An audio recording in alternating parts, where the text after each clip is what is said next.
सुपारी killer, underworld mafia और तस्कर के तौर पर अपनी पहचान रखने वाला एक दुर्दांत अपराधी अब महामंडलेश्वर बन गया है।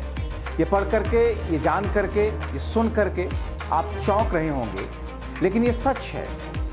14 साल पहले विदेश से गिरफ्तारी के बाद से उम्र कैद की सजा काटने वाला एक शख्स अब महामंडलेश्वर बनने के रास्ते पर है। प्रकाश पांडे नाम का यह शख्स संत बनकर के समाज को धर्म और नैतिकता का रास्ता दिखाएगा। छोटा राजन गैंग में शामिल रहे प्रकाश का नाम दर्जनों हत्याओं, फिरौती, अपहरण में आ चुका है।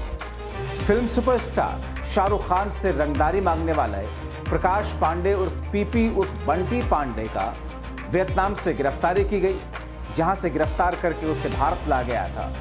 उत्तराखंड के अल्मोड़ा की जेल में बंद प्रकाश कुख्यात डॉन प्रकाश पांडे को अब स्वामी प्रकाशानंद गिरी के नाम से जाना जाएगा।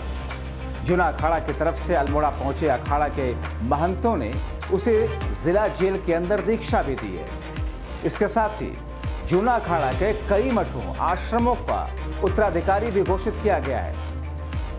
श्री पंच दसनागा जूना अखाड़ा के नाथापति राजेंद्र गिरी के मुताबिक प्रकाश नंद गिरी उर्फ प्रकाश पांडे पीपी की तरफ से धार्मिक क्षेत्र में जाने की इच्छा जताई जा रही थी, जिसे इन लोगों ने पूरा किया है।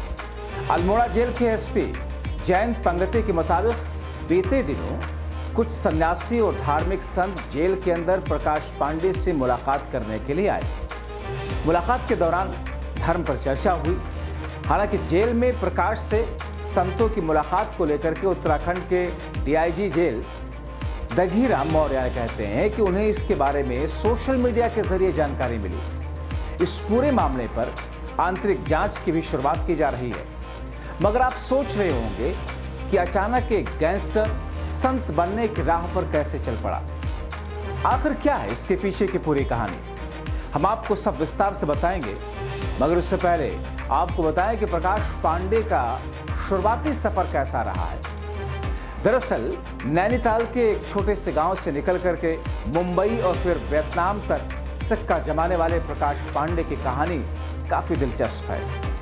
रिटायर फौजी पिता के बेटे प्रकाश पांडे ने स्कूल में मारपीट से जो सिलसिला शुरू किया, तो फिर जेल और प्रदेश में अवैध शराब की तरफ चला गया। गुजरते वक्त के साथ साथ वो जुर्म की दुनिया में भी आगे बढ़ना शुरू कर दिया। अपराध की दुनिया उसे रास आने लगी। आपराधिक दुनिया के खतरों पर वहां दिखने वाली चकाचौंध उसके सामने भारी पड़ने लगी। और फिर 90 के दशक में वो अंडरवर्ल्ड जगत से जुड़ा। मुंबई में छोटा राजन गैंग का सदस्य बना। कहा तो यहां तक जाता है कि उसने एक बार दाऊद इब्राहिम को भी मारने की कोशिश की। उत्तराखंड से लेकर के दिल्ली और मुंबई तक में तमाम हत्याओं में उसका नाम सामने आया। फिरौती, रंगदारी के धंधे में भी वो शामिल रहा। धीरे धीरे उसने अपनी एक गैंग बना ली।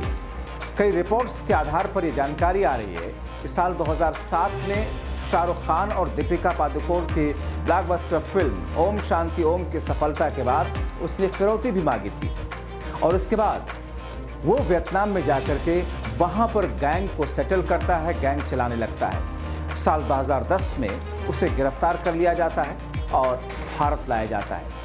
मगर जिस तरीके से एक कुख्यात दुर्दांत अपराधी की ये पूरी कहानी आपके सामने है, जो कि उम्र कैद की सजा जेल के अंदर बैठकर काट रहा है, वो शख्स अचानक महामंडलेश्वर बनने जा रहा है। और उस पर हैरानी की बात ये है कि ये सारी चीजें होती रहीं।